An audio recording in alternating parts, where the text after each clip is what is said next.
चलिए, नमस्कार दोस्तों। फ्यूचर हिंट में आपका स्वागत है। बच्चों, आज अपन बात करेंगे यूपी सीपेट के एग्जाम के बारे में। कौन यूपी सीपेट का एग्जाम कंडक्ट करवाता है, कैसे एग्जाम होता है, क्या एलिजिबिलिटी रहने वाला है, कौन इस एग्जाम को दे सकता है, इन सभी बातों पर अपन जो आज डिस्कस करेंगे, है ना। तो पहले हम समझते हैं कि यूपी सीपेट क्या होता है। दिया है Uttar Pradesh common paramedical entrance test है। तो कि जिन बच्चों को पैरामेडिकल के फील्ड में जाना है उनको ये टेस्ट देना पड़ता है। कौन कंडक्ट करवाता है? तो इसके लिए कंडक्टिंग जो एजेंसी है आपकी ABVMU है, मतलब कि अटल बिहारी वाजपेयी मेडिकल यूनिवर्सिटी इस एग्जाम को कंडक्ट करवाती है बच्चों। ठीक है। और यही ABVMU यूनिवर्सिटी आपके UPC net common nursing entrance test को भी कंडक्ट करवाती है। ठीक है। चलिए अब बात करते हैं बच्चों कि क्या एलिजिबिलिटी है यूपी सीपेट के एग्जाम के लिए। तो ध्यान रखना बच्चों, यहाँ पे दोनों ही बच्चे एग्जाम दे सकते हैं, चाहे बॉयज हो चाहे गर्ल्स हो।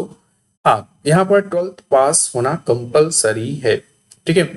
अच्छी बात यह है कि यूपी का जो पैरामेडिकल एग्जाम है यहाँ पर सिर्फ बायोलॉजी के बच्चे ही नहीं, मैथमेटिक्स के बच्चे भी दे सकते हैं, है ना। साथ ही बता दो, इसके अलावा आपके साइकोलॉजी आपका सब्जेक्ट है तो भी आप इस एग्जाम के लिए एलिजिबल हो।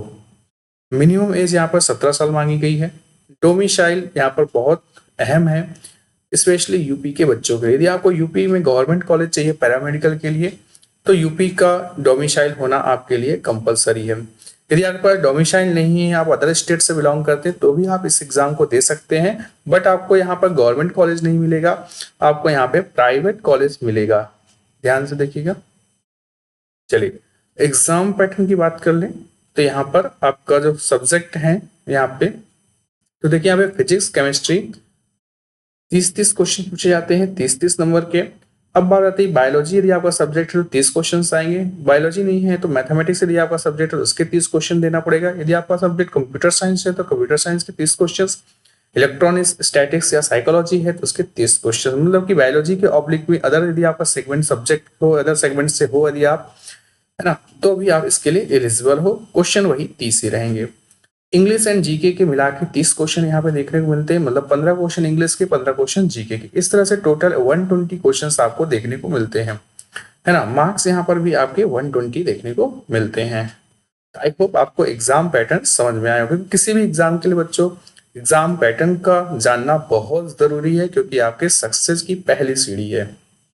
चलिए सिलेबस की बात कर लें तो केवल NCERT का सिलेबस आता है और 11th और 12th यहाँ पर देखने को मिलता है ना। और यहाँ पे एक चीज का ध्यान रखना, नोट पॉइंट पे ध्यान रखना बच्चों, कि जो NCERT का सिलेबस पुराना वाला नहीं, कोरोना के बाद 2022 के बाद जो NCERT का सिलेबस आया वो आपको पढ़ना है ना।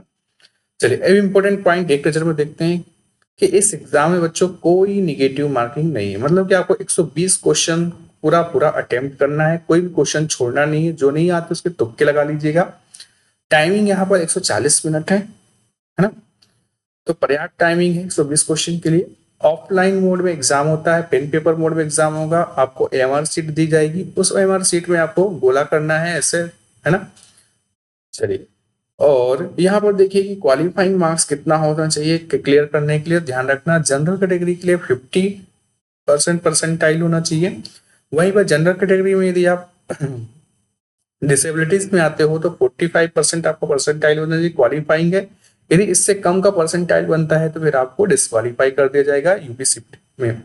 SC ST या फिर OBC कैटेगरी में है तो आपको 40% का परसेंटाइल होना चाहिए, या फिर SC ST OBC या फिर इस कैटेगरी में PWD है तो आपका 40% यहाँ भी परसेंटाइल मांगा गया है ना।